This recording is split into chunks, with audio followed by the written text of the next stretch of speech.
So it's Matthew Boyd who gets the ball as this season's opening day starter. A lot of people know about his rapid resurgence story and recent playoff runs and even last season as a whole, but today we'll dive into Boyd's game and what makes him opening day worthy. For starters, the 35-year-old took quite the long journey to get to this point before he was the Cubs' opening day pitcher, and even before he was named an all-star for last season, the man was struggling to stay on the field consistently and swapped jerseys a couple of times in a pretty short period.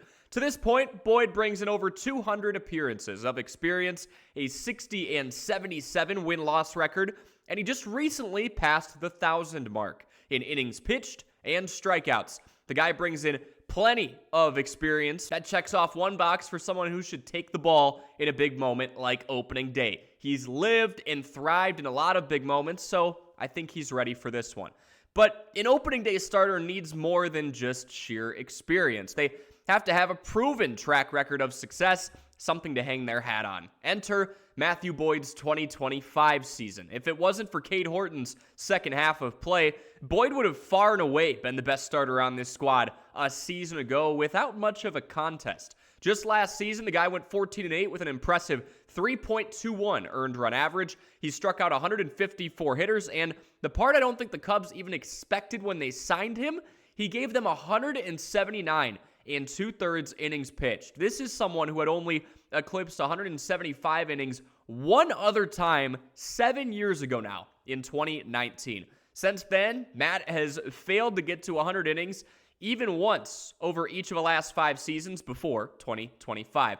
But when you turn in a season like Boyd did last year, you earn a chance at something like this. So, what is Matthew Boyd so good at that made him put up a career year in his mid-30s? It's not the 100-mile-per-hour fastball with crazy arm side run like a lot of these up-and-comers have. It's actually about his slow stuff. Boyd did such a remarkable job of keeping his off-speed pitches low and tailing out of the zone. We all know how dangerous a hanging curveball can be. Boyd doesn't let those happen often. It's all about starting a breaking ball in the zone, getting an opposing hitter to commit to the pitch, and then burying the ball below the knees. This all comes out of a lower than average arm slot of 25 degrees upon release. Another aspect Boyd is great at, he just doesn't give up the free passes. This builds off of his ability to fool hitters on his off-speed options because a lot of these aren't in the zone, so you have to get the hitter to commit. Yet Boyd, with one of the larger sample sizes of any pitcher in the 2025 campaign, walked just 5.8% of opposing hitters. The guy is at the part of his career where he needs to be, and has been, cerebral.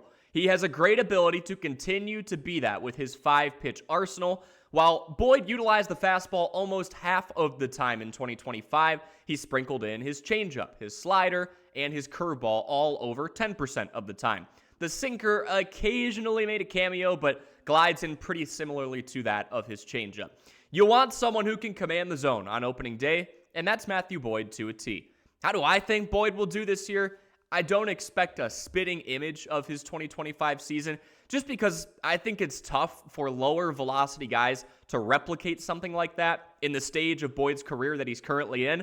I think he throws for 145 innings, goes 10-8, and has an earned run average in the high 3s. Overall, Cade Horton has the stuff and command to be the team's long-term ace of the future, but the savvy veteran in Matthew Boyd earned his stripes and the honor of taking the field first. If you enjoy breakdowns like this, make sure you leave a like, make sure you subscribe, and we will catch you in the next video.